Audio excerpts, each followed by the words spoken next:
पूछा था, protein vitamin पढ़ के जाएं, ठीक है, रासायनिक केमिकल नेम्स पढ़ के जाएं, रासायनिक नाम वगैरह है, विटामिन ए का क्या है, बी का क्या है, सी का क्या है, डी का है, इस तरह से पाचन तंत्र क्या है, स्केलेटन सिस्टम क्या है, उसके अंदर पूछ के जाएं। और आपकी बोन्स है, बोन्स का भी हो सकता है अगली शिफ्ट में पूछा जा सकता है कि सबसे बड़ी बोन कौन सी है, सबसे छोटी बोन कौन सी है। ठीक, इसके लिए सर आपका good name? My name is Dilip Rai Jaiswal, Kartavya defence academy Indore से। एमपी पटवारी का एग्जाम था सर, कैसा गया पेपर?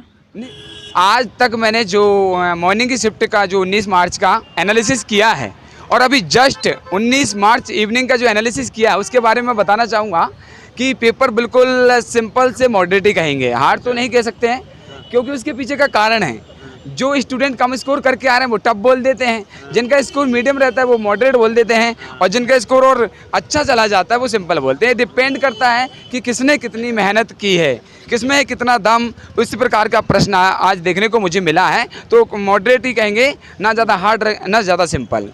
अब बात करता हूँ सेक्शन वाइज।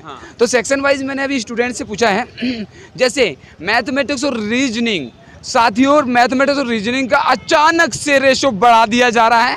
पहले 60 प्रश्न पूछे जा रहे थे, अब 65-70 तक दोनों सब्जेक्ट से पूछा जा रहा है। तो आप लगातार जो मेहनत कर रहे थे बाकी सब्जेक्ट में चलने दें, लेकिन रीजनिंग और मैथमेटिक्स को बिल्कुल भूलें ना, और इसमें थोड़ी मेहनत और बढ़ा दी जाए, इस प्रकार का देखा जा रहा है।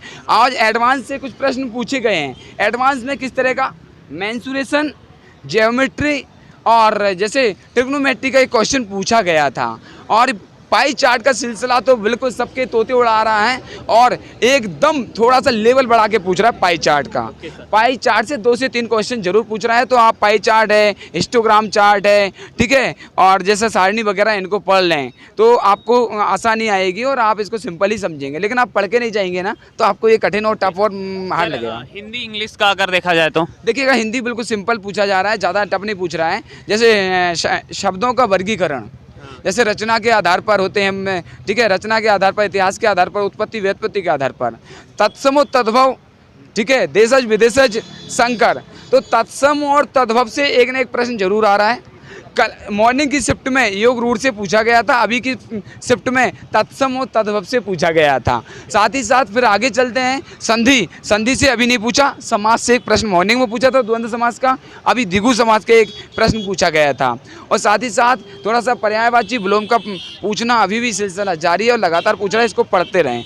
और फिर एक और चीज़ यहाँ पर बात करते हैं, अलंकार से भी प्रश्न पूछा गया था, मुहावरे लोकोक्तियों से एक प्रश्न पूछा जा रहा है, ठीक है, मुहावरे लोकोक्तियाँ हो गई हैं।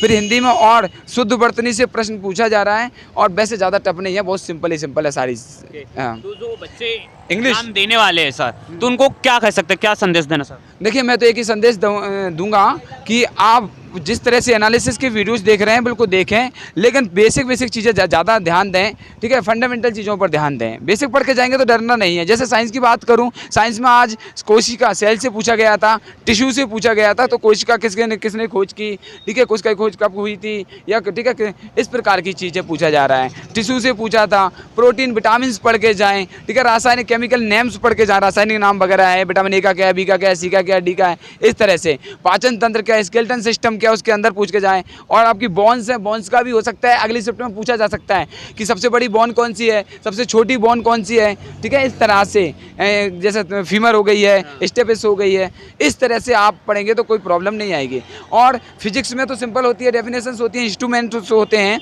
ठीक है, टेम्परेचर वगैरह हो गया है, केमिकल रिएक्शंस वगैरह से भी हल्के हल्के क्वेश्चन कहीं से पूछा, सीधे नाम पूछ रहा है। तो आप बिल्कुल आसानी से जाएं, 5-10 मिनट आप जाकर बैठ जाएं, और फिर उसके बाद पूरा का पूरा जैसे पेपर आता है तो एक एक करके पोर्शन सॉल्व करते जाएं।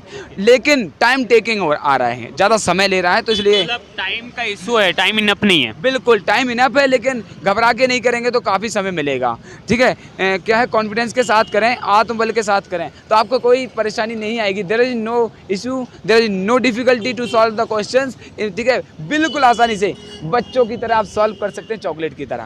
ओके सर आपकी एकेडमी का नाम बता दीजिए। कर्तव्य डिफेंस एकेडमी इंदौर से मैं दिलीप राज जायसवाल। तो और एनालिसिस का जो रेगुलरिटी चल रही है तो लगातार ले रहा हूँ और काफ़ी कुछ ऐसा देखने को मिल रहा है कि ज़्यादा अंतर नहीं आ रहा, दो दो तीन तीन चीज़ें चेंजेस कर रहा है, बस थोड़ा सा माइनर सा। आज जैसे पूछा समाज का द्वंद्व तो फिर पूछ लिया दिगु का, फिर पूछ लेगा बहुप्रिय का, फिर पूछ लेगा तत्पुरुष का, अव्ययी भाव का, इस तरह से घुमा रहा है, इर्द गिर्द आसपास ही पूछा जा रहा है। Okay sir, thank you sir. बहुत बहुत धन्यवाद।